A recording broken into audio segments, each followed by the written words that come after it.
Hello everyone. आज हम standard deviation के इम्पोर्टेंस और पर्पस के बारे में डिस्कशन करेंगे। अब हम इम्पोर्टेंस ऑफ स्टैंडर्ड डेविएशन के बारे में डिस्कशन करेंगे।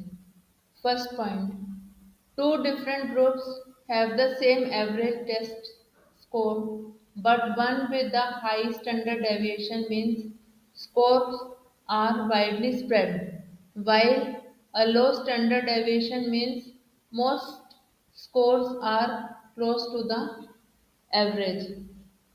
यहाँ पर दो अलग अलग ग्रुप्स हैं जिनका टेस्ट स्कोर का मीन एक ही है।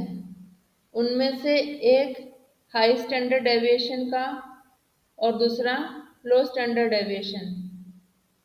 जो हाई स्टैंडर्ड डेविएशन है वहाँ पर स्कोर्स का फैलाव ज़्यादा है और जहाँ पर लो स्टैंडर्ड डेविएशन है वहाँ पर जो स्कोर्स हैं वो मीन के क्लोज हैं।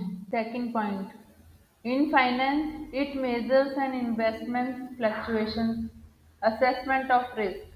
A higher standard deviation indicates greater risk or volatility.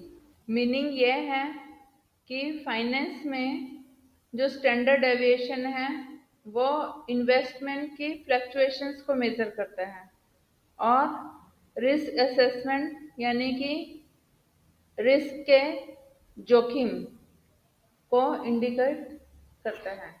Third point, it ensures quality control that is manufacturers use it to monitor product consistency. A low standard deviation for product measurements means most items are very similar and meet quality standards. इसका मतलब कि जो quality control ये सुनिश्चित करता है कि manufacturer standard deviation का यूज़ प्रोडक्ट की कंसिस्टेंसी की निगरानी के लिए यूज़ करता है और low standard deviation for product measurement से मतलब मोस्ट आइटम्स सिमिलर होते हैं और क्वालिटी स्टैंडर्ड्स को पूरा करते हैं। Fourth point, identify outliers. It helps in identifying data points that are unusually far from the average. Recognizing these outliers can help in refining analysis and making more accurate conclusions. इसका मतलब ये है कि जो आउटलायर्स होते हैं ये standard deviation उसको आइडेंटिफाई करते हैं और स्टैंडर्ड डेविएशन उन डेटा पॉइंट्स को आइडेंटिफाई करते हैं जो कि मीन से बिना मतलब में ही बहुत दूर हैं और एक्सट्रीम वैल्यूज का रिकॉग्नाइज करते हैं जो कि एनालिसिस को रिफाइन करते हैं और एक्यूरेट कंक्लूजन निकालने के लिए हेल्प करते हैं। Fifth point, in fields like healthcare, it provides context to averages.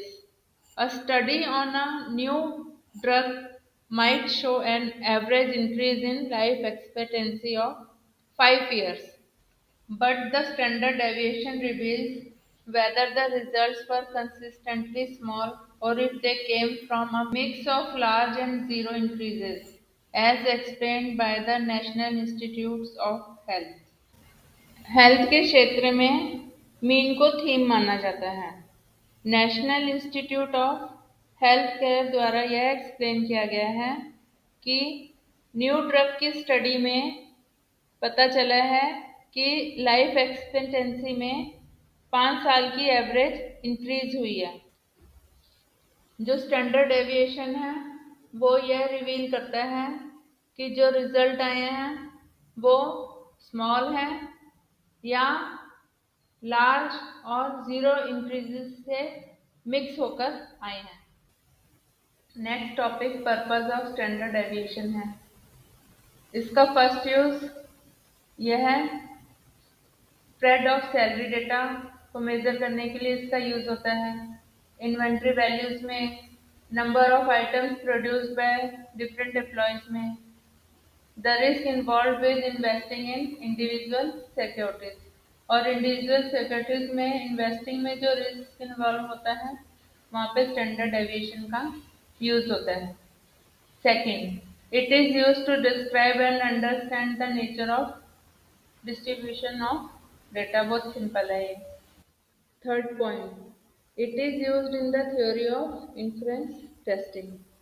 इसमें यह इंडिकेट करता है कि डेटा का फैलाव कितना है और साथ में जो पॉपुलेशन